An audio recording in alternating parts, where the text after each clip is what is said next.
오늘은 그리스도인의 삶의 대원칙인 황금률에 대해서 말씀드리겠습니다.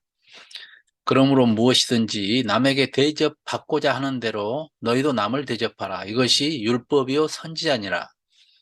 이 말씀을 황금률이라고 말합니다. 이 말씀은 인간이 살아가는데 가장 중요한 법이라는 말씀입니다. 따라서 이 말씀은 성경에서 말하는 모든 삶의 원칙을 다 요약해 놓은 말씀이라고 할 수도 있습니다. 이 말씀 속에 그리스도인의 삶의 원리가 들어 있습니다. 그래서 황금률에 관한 많은 책들이 나와 있습니다. 이 책들의 대부분은 인생 성공의 비결을 내용으로 하고 있습니다. 그러나 예수님께서 말씀하신 진정한 뜻을 알아야 합니다. 예수님께서 이 말씀의 중요성을 말씀하시면서 이것이 율법이요 선지자라고 말씀하셨습니다. 말씀하신 율법과 선지자는 구약 성경 전체를 가리키는 말씀입니다. 구약 성경에서 모세 오경인 창세기, 출애굽기, 레위기, 민수기, 신명기를 율법서라고 하고 시가서 외에 나머지를 선지서라고 합니다. 그러니까 예수님께서 율법과 선지서라고 말씀하신 이 말씀은 성경 전체를 요약해 놓은 것이라는 말씀입니다. 많은 종교들의 윤리가 하지 말라라고 되어 있습니다. 이렇게 하면 안 된다. 저렇게 하면 벌 받는다. 이것은 소극적이고 부정적인 말씀입니다.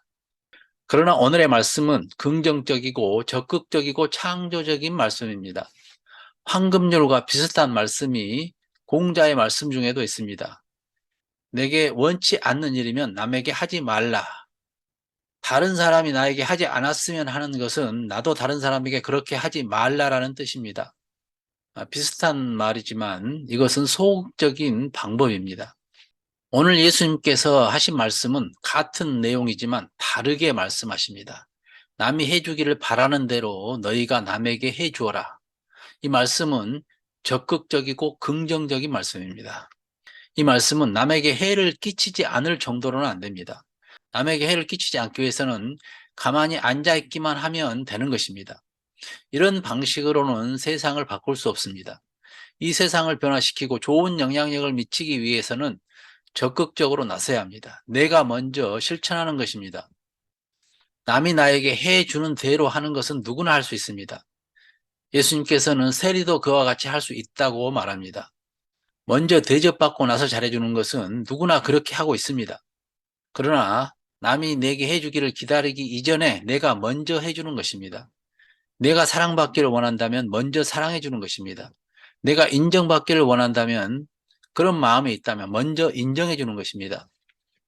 우리가 언뜻 이 부분만 가지고 말씀을 생각하면 어떤 대가를 바라고 하는 말씀 같지만 사실은 그보다 더 깊은 의미가 있습니다. 내가 사랑해 주는데도 나를 계속 욕한다 할지라도 나는 그 사람을 계속 사랑하고 칭찬해 주는 것입니다. 주님께서 모든 사람을 사랑하라는 것은 사랑하는 사람의 마음이 행복해지기 때문입니다.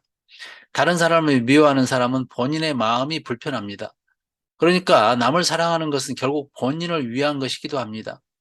주는 자가 복되다고 하신 성경 말씀을 경험하게 하는 것입니다. 보통 누구에게 대접하면 뭔가 대가를 바라는 것이 인간의 마음입니다. 그러다 돌아오지 않으면 실망하게 되고 그 사람이 미워집니다. 이것은 진정한 사랑이 아닙니다. 우리가 무엇인가를 좋아하면 내 마음이 좋습니다. 산을 좋아하면 산이 좋은 것이 아니라 내 마음이 좋습니다.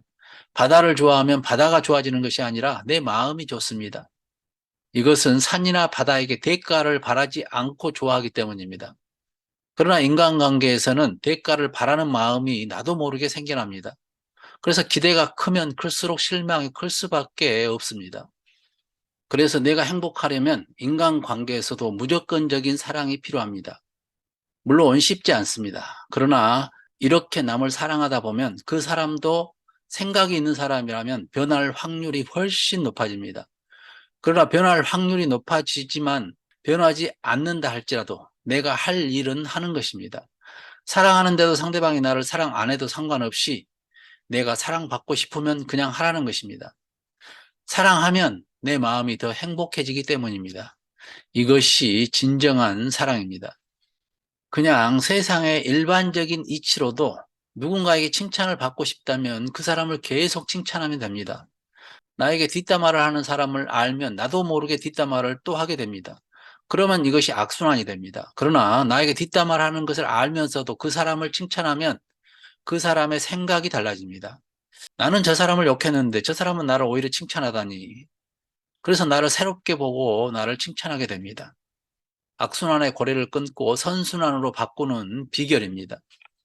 이것이 적극적인 자세요, 창조적인 자세입니다. 없는 사랑을 만들어내는 것입니다. 그러니까 내가 사랑할 대상을 찾아 사랑하는 것이 아니라 사랑할 대상을 만들어내는 것입니다. 미워하는 사람을 사랑의 대상으로 바꾸는 것입니다. 내가 저 사람의 사랑을 받지 못하는 것은 저 사람이 사랑이 부족해서가 아니라 내 사랑이 부족하기 때문입니다. 내가 먼저 진실한 사랑을 끊임없이 준다면 사랑받게 되어 있습니다. 그러나 더 근본적인 예수님의 말씀은 이런 것입니다. 누구나 사랑받고 싶은 마음이 있기에 그냥 사랑하는 것입니다. 진실한 사랑은 대가를 바라지 않습니다. 그것이 하나님의 사랑입니다. 이렇게 사랑하면 주는 자가 복되다고 하는 하나님의 말씀을 체험하게 됩니다. 또한 이런 사랑을 하게 되면 그 진심을 알 날이 옵니다. 그리고 감동받고 변화될 수 있습니다. 우리가 하나님의 무조건적인 사랑을 받고 변화된 것처럼 이것은 모든 것, 모든 사람에게 똑같이 적용됩니다. 그래서 예수님께서 무엇이든지라고 말씀하신 것은 모든 면에서 똑같이 적용된다는 말씀입니다. 예외 없이 무조건 사랑하라. 모든 관계에서 대접하라는 말씀입니다. 심지어 원수까지도 사랑하라는 말씀입니다. 그러므로 무엇이든지 남에게 대접받고자 하는 대로 너희도 남을 대접하라. 이것이 율법이요 선지자니라. 그러므로라고 시작하는 것을 보면 그 전에 하신 말씀을 우리가 생각해 봐야 합니다. 마태복음 7장 1절에서부터 쭉 보면은 구하라 그리하면 주실 것이요. 이렇게 기도에 관한 말씀 이후에 그러므로 남에게 대접받고자 하는 대로 너희도 남을 대접하라.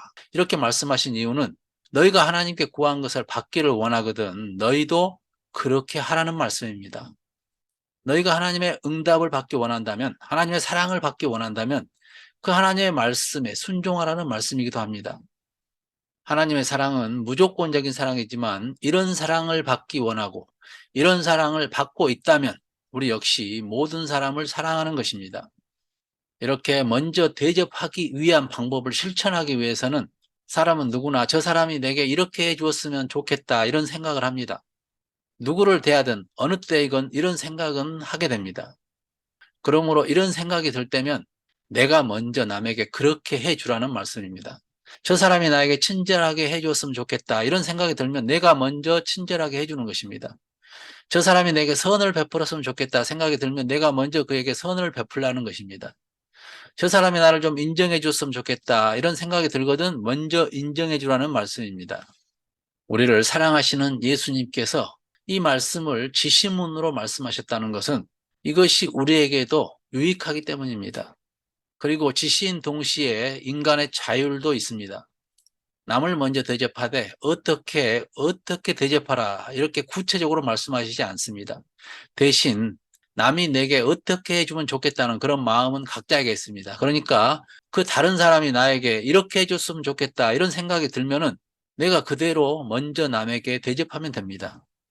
어떻게 남을 대접할까 연구할 필요도 없습니다. 내 마음 속에 대접받고 싶은 마음 그대로 하면 되는 것입니다.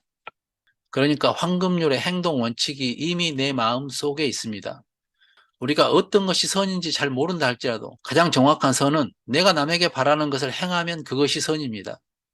예수님께서 말씀하신 내 이웃을 내 몸처럼 사랑하라 하신 말씀과도 같은 내용입니다. 나를 사랑하지 않는 사람은 없습니다. 내가 나를 사랑하는 것처럼 다른 사람을 사랑하면 되는 것입니다. 이런 사람이 되면 다른 사람이 잘 되는 것을 보고 배 아파하지 않고 함께 기뻐해 줄 수가 있습니다. 다른 사람의 기쁨이 내 기쁨이 되는 것입니다.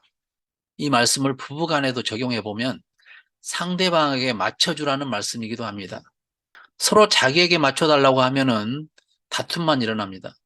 그러나 서로에게 맞춰주려고 하면 감사한 마음과 미안한 마음이 들어서 더 잘하게 되어 있습니다. 그래서 결혼 준비에 가장 중요한 것은 직업도 아파트도 아니고 내가 상대방에게 맞출 준비가 되어 있느냐 하는 것입니다. 맞출 준비가 되어 있지 않으면 평생 싸우다 끝이 납니다. 모든 사람은 선천적이든 후천적이든 생활 방식이 다르기 때문에 쉽게 고칠 수 없습니다. 그냥 다름을 인정하든지 아니면 내가 맞추어 주든지 하면 됩니다. 그래서 이 말씀을 좀 더 구체적으로 실천하기 위해서는 이렇게 한번 해보세요. 상대방이 내게 이렇게 해줬으면 좋겠다 하는 생각들을 한번 써보십시오. 내 친구가, 내 동료가, 내 배우자가 내게 이렇게 해줬으면 좋겠다. 종이를 펼쳐놓고 한번 써보십시오. 각자에게 바라는 것이 있을 것입니다. 예를 들어 저 사람이 내게 좀 친절했으면 좋겠다. 저 사람이 내게 좀 존중해줬으면 좋겠다. 그러니까 우선 김칫국부터 마셔보는 것입니다. 그리고 내가 그것을 그렇게 해주는 것입니다. 단 한 가지 대가를 바라지 않고 해야 됩니다. 대가를 바라면은 원하는 대로 안 될 경우에 실망하게 되고 다시 미움이 일어납니다. 그래서 대가를 바라지 않고 하다 보면은 오히려 더 좋은 결과를 얻을 뿐만 아니라 그 자체로도 만족하고 또한 주는 자의 기쁨을 얻을 수가 있을 것입니다. 다음 시간에 계속해서 좀 더 나누도록 하겠습니다. 샬롬.